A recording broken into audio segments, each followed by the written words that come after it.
নমস্কার।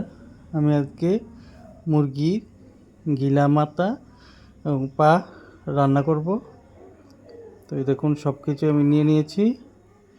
পেঁয়াজ, শুকনো লঙ্কা, তারপরে সব কিছু একসঙ্গে জিরা, ধনে, আদা, রসুন পেস্ট একসঙ্গে দিয়ে মেখে তারপরে বসিয়ে দিলাম কড়াইয়ের মধ্যে।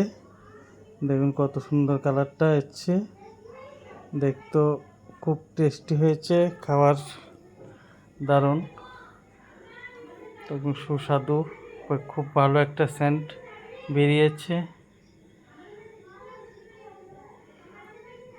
আমি একসঙ্গে মেখে সব কিছু একসঙ্গে দিয়ে তারপরে বসিয়ে দিয়েছিলাম।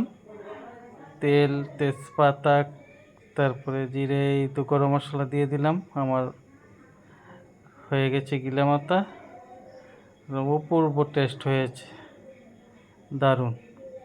আপনারা সবাই একবার রান্না করে, মাংস থেকে এটা বেশি টেস্ট।